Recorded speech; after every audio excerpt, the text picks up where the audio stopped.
আমি মোহাম্মদ আব্দুল সামাদ খান। আমার বাড়ি কুমারখালী, পৌরসভা ৩ নম্বর ওয়ার্ড।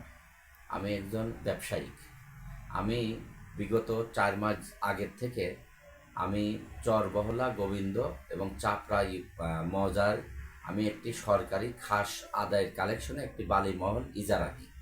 আমার সকল কাগজপত্র বৈধ এবং সকল কিছু বৈধ থাকা সত্ত্বেও প্রশাসনের যোগসাধে কিছু সংঘবদ্ধ চক্র এরা আজীবন যাবৎ এই বেড়িবাঁধ উত্তোলন, বেড়িবাঁধ শহর রক্ষার বেড়িবাঁধ বালি কেটে শহরকে ধ্বংসের মুখে ফেলাই দিছে। আমি তাৎক্ষণিকভাবে প্রশাসনকে অবগত করার পরে প্রশাসন তাৎক্ষণিকভাবে যে সরজমিনে দুজনকে জেল দিতে সক্ষম হয় ভ্রাম্যমাণ আদালতের মাধ্যমে।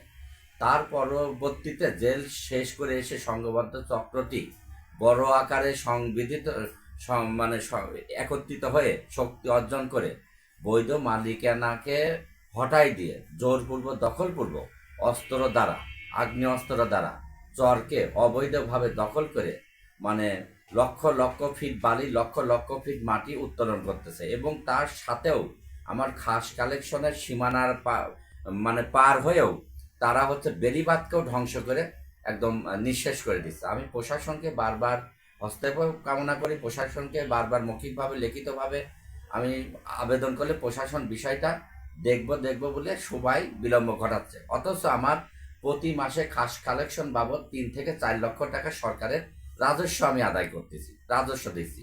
প্রশাসনকে যখনই বলতেছি যে আমার চরটা আপনি বুঝাই দেন, আজ দেবো, কাল দেবো, পরশু দেবো, ঘুরাচ্ছে। আমি মনে করছি যে এই সংঘবদ্ধ চোরটি এবং যারা এই যে সন্ত্রাসী কায়দায় অস্ত্র জিম্মি করে বৈধ মালিকানাকে হটাই দিয়ে তারা মাটি এবং বালি উত্তোলন করতেছে, আমি মনে করতেছি যে এই প্রশাসনের সাথে যোগসাধিত আছে।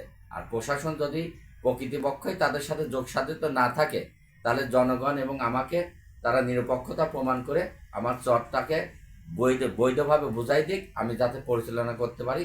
এই বলে আমি সমস্ত বাসীকে, প্রশাসনকে হস্তক্ষেপ কামনা করি এবং সাংবাদিক ভাইদের মাধ্যমে আমি একটা সুবিচারের আবেদন করি। আসসালামু আলাইকুম। 1 মাস আগে, গত 28 তারিখে, এই পিছনের 1 মাস আগে ছাত্র দলের এরকম আহ্বায়ক ছিলেন তপু এবং সোহান। এই ছাত্র দলের এবং কিছু রাব্বি নামেও একজন জড়িত ছিলেন। 20, 25, 50, 60 জন ছাত্র দলের ছেলেপেলে এবং সাবু এবং ফারুক, তারপরে তালেব ডাক্তার, তারপরে আক্তার, জহরুল, তারপরে আপনার যে তসেল, এই মজনু এবং আপনার সন্ত্রাসী বাহিনী কায়দা করে এরকম রঞ্জু আছে, তারপর কালাম মেম্বার আছে, তারপরে এরকম রাজ্জাক মেম্বার আছে। এরা এক কথায় চরকে জিম্মি করে কোটি কোটি টাকা অর্জন করে এই অবৈধ টাকার অর্জনের দ্বারা অবৈধ অস্ত্র নিয়ে দেশের বিভিন্ন জায়গায় অকারেন্সের সাথে জড়িত এবং চরে এদের একটা সিন্ডিকেট আছে, রাজ্য বাহিনী দ্বারা পরিচালনা হয়। আমি প্রশাসনকে হস্তক্ষেপ করি যে এক কথায় বলা আছে যে কেসে করতে যায় সাপ বের হয়ে যায়। আমার এই চর নিয়ে যদি প্রশাসন সুকৌশলে যদি তীক্ষ্ণভাবে যদি পরিচালনা করে এবং তদন্ত করে, ওখান থেকে বিপুল পরিমাণে অস্ত্র সহ অনেক অবৈধ অস্ত্র এবং ডাক সহ উদ্ধার করতে পারবে এবং চর দখলকারীদেরকে গ্রেপ্তার করতে সক্ষম হবে। আমি প্রশাসনকে হস্তক্ষেপ কামনা করি। তারা এই দখলবাজি কতদিন ধরে করতেছে? এই দখলবাজি শুধু আজ 4-5 মাস আমার কাছ থেকে নিচ্ছে বিধায় মনে করি না। এই গত গ্রামে যে আওয়ামী লীগ ছিল, এই আওয়ামী লীগ আমলেও তারা এই দখলবাজি করে খেয়েছে, সরকার রাজস্ব থেকে বঞ্চিত হয়েছে। কিন্তু দেশ পুনরায় পুনর্গঠিত এবং স্বাধীন হওয়ার পরে প্রশাসন এটা খাস কালেকশনের আওতায় দিলে প্রশাসন বিপুল পরিমাণে রাজস্ব পায়। রাজস্ব পাওয়ার পরও পূর্বে তারা যে দখলবাজি করে খাইছে সেই সীমারেখায় চলমান হয়ে তারা দখল করেই খাচ্ছে। আমি এই বৈষম্যটা দূর করে সরকারের রাজস্ব পাক, সাধারণ মানুষ যেমন এমন পরিমাণে কষ্টই আছে। এই সিন্ডিকেটের বাইরে এরা কিন্তু মাটি বালি বিক্রি করে না। যেমন 3টে কবরস্থানে মাটি প্রয়োজন, মানুষের দাফন কাফনের ব্যাগ হয়তো ঘুরতেছে, ওই কবরস্থানে এরা মাটি বেচবে না।